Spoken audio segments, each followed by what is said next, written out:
Hey everyone, welcome to today's Explainer. So today we're tackling a topic that, let's be honest, often feels completely out of reach: deep meditation, or Dion.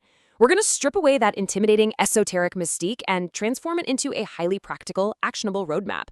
If you've ever felt like meditation is just this vague concept where you close your eyes and sort of hope for the best, well, get ready. We're going to look at the exact mechanics, the preparation, and the totally fascinating physical and mental milestones you can expect along the way, based on our source material. Okay, let's dive right into this roadmap. First up, we've got the foundation, then preparation and focus, followed by the core practice, physical sensations, because things can get weird, and finally, visions and progress. I really want to reassure you that even though meditation deals with the abstract, achieving it actually follows a super clear, logical structure. All right, part one, the foundation, which is picking your mantra and intention. This is all about establishing your spiritual groundwork before you even think about sitting down on the mat. What's truly fascinating here is how inclusive this practice is at its core. The source emphasizes that whether you choose Om Namah Shivaya, a Quranic verse like Surah Ikhlas, or a word from the Bible, the inherent power is literally the same. The crucial step: just pick one universal mantra. But, and here's the tough love reality check from our source, you can't keep changing it. People get impatient, right? They don't see instant results and they switch their mantra every few months. Well, doing that completely ruins your progress. You have to pick one and you have to stick with it to build that energetic momentum. Alongside your mantra, you absolutely need a sync help. Basically, an intention or a declared purpose.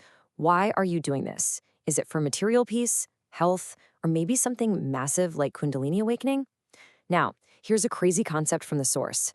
Without a clear sankalp, the spiritual fruits of all your grueling practice are essentially banked for after your death. Yeah, so if you actually want to reap the benefits of your meditation in this life right now, setting this explicit intention is an absolute must before you begin.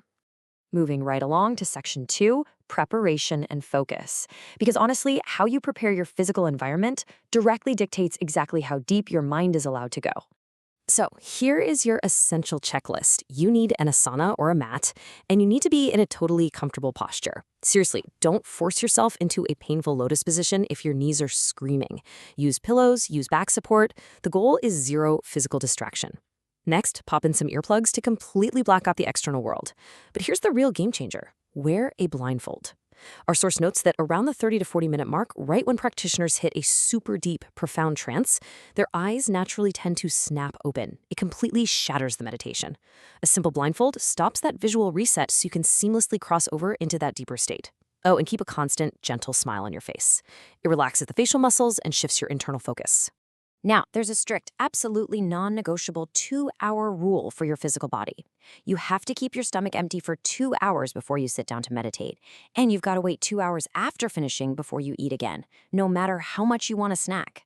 Digesting food takes immense bodily energy. And for deep Dion, you need all of that energy directed entirely inward, not toward breaking down your last meal. Before closing your eyes, you've got to train them. This is called tratak. You just draw a basic, simple dot on the wall about 5 to 8 feet away, right at eye level. Your goal is to stare at this dot without blinking, starting with just 5 minutes and eventually building your endurance all the way up to an entire hour. Why? Because Tratak builds your baseline concentration so that when you finally do close your eyes, your thoughts and your internal gaze don't instantly wander off. Oh, and a huge warning from the source here: stick to a simple drawn dot. Do not use a candle flame for this. Staring at a flame can actually invite negative energy into the body if your environment isn't perfectly clear. Just stick to the dot. All right, once your concentration is locked in, we hit section 3, the core practice, specifically Mansik Jap. And this brilliantly highlights the difference between beginner and advanced meditation practices. Look, most beginners start with vocal chanting, speaking their mantra out loud. And hey, it's a great starting point. But the ultimate goal is Mansik Jap, which is purely mental silent chanting. According to the source material, it takes roughly 6 months of vocal practice to successfully transition to this mental state. But the payoff? It's massive. Unlike specific chakra meditations that target just one area at a time, silent mental chanting uniquely vibrates through the body to align and activate all 7 chakras at the exact same time.